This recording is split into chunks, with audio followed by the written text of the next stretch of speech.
So here's a quick look at the ship all sealed up.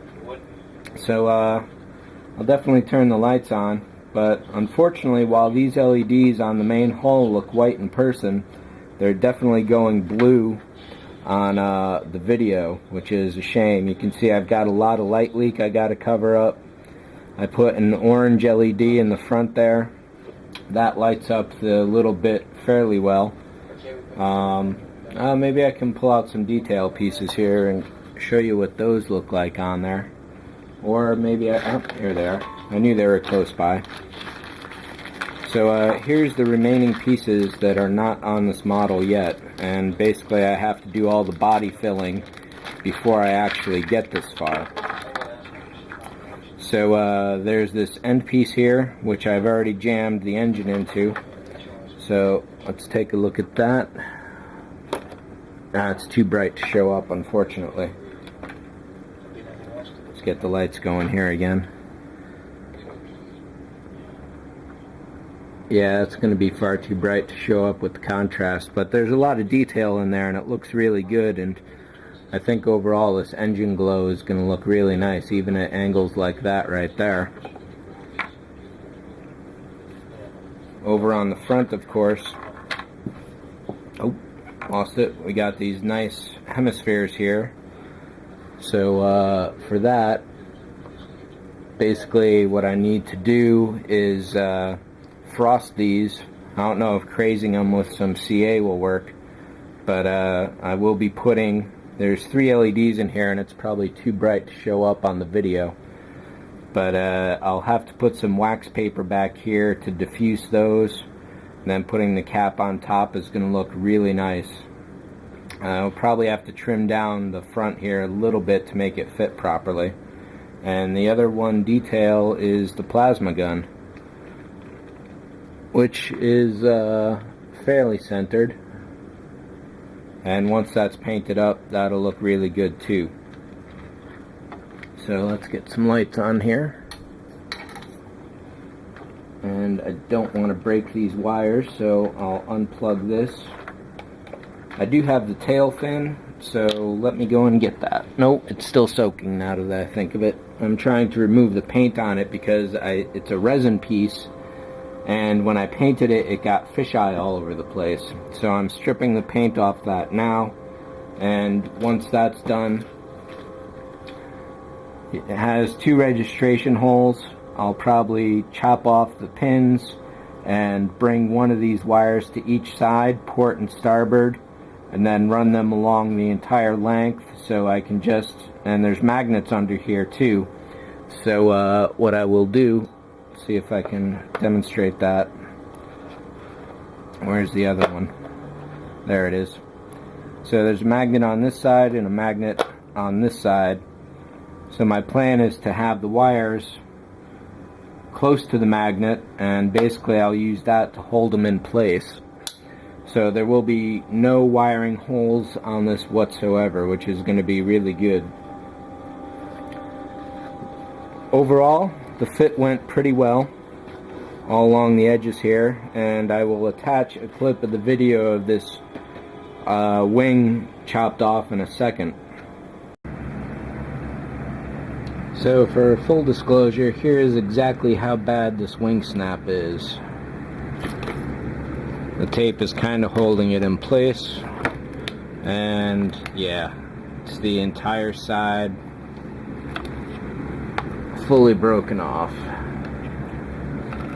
Like I said in the previous video, this is not a completely terrible thing because of the way I think the plaster and the popsicle sticks reshape the bottom half of the hull. So I will be able to use this feature to be able to glue the top on much better than it would have been otherwise. So that's it. See ya. Alright, so I don't quite remember if I showed that to be really as bad as it was, but basically from this fix here all the way to the back, this entire wall was ripped off. So fixing that, getting the wings symmetrical again was not too difficult a job as I had thought it could be. I made a big mess down in here that I've got to clean up, and that will not be too bad at all. I've got a couple ideas on how I'll treat that. And overall, this thing is pretty much rock hard. I had initially reinforced this top hull with popsicle sticks. However, when I soaked this to get all the paint off, those basically fell away. So right now this top is soft.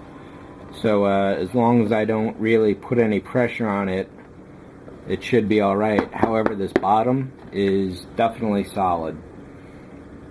So I still have to resurface this. There's definitely a big ridge here that I got to fix up and smooth out. Down in the front here, I think this side might be kicked up a little more than this side. So like I say, once I get all this done, it's going to look really, really great. One of the strange things that happened was that the top, I think I had mentioned in a post somewhere, that the reason why I snapped this wing off was because the bottom had changed shape over time. And I looked through some of the older videos, and it looks like the popsicle sticks did it initially, but the plaster that I put in there just aggravated the situation. So this side was way off, maybe by like as much as an extra quarter of an inch. So I had to fix that, and it also turns out that the bottom shrunk to some degree because the top had that much of a groove sitting over there extra. So I'm just going to resurface this in here and make it all sharp again and nice. And yeah, I think that's it overall. It's going to be a whole bunch of body work coming up now, and that will definitely take some time. But I'm happy with, I definitely screwed this model up several times, and each time I've come up with a good save. And there are probably some situations here where you're just groaning at home right now going, oh God, that's terrible. But I think that you will be surprised when you see the final version of this and it's all fixed and happy. So, one other thing was that all that plaster in there changed the center of balance. So this is where it used to be, which is why I put the magnet there. However, with all the extra plastic, the center of balance is somewhere down here. So what I'm thinking of doing is when I make a stand for this, I'll make like a metal bar that runs the length and maybe a crossbar to go to the side, and I'll just use the magnet to hold that in place. So it'll still have a firm grip by the magnet, because even with all that plaster, you can see this holds very well. Maybe not that well that I can spin it around freely, but definitely well enough to support the weight. And that's just a regular neodymium magnet. On the top here I also put another one, but my idea is basically if I ever film this, or rather when I film this, it'll be sitting upside down like this, so I can run the camera over the nice big bird that's going to be decaled on here. And that's got me a little scared too, because it's a really massive decal. So I may have even used a weaker magnet in here. But if you're looking for a way to display your models without drilling holes in them, go with magnets. It's definitely a good idea and it works. And that's it for this one. See ya.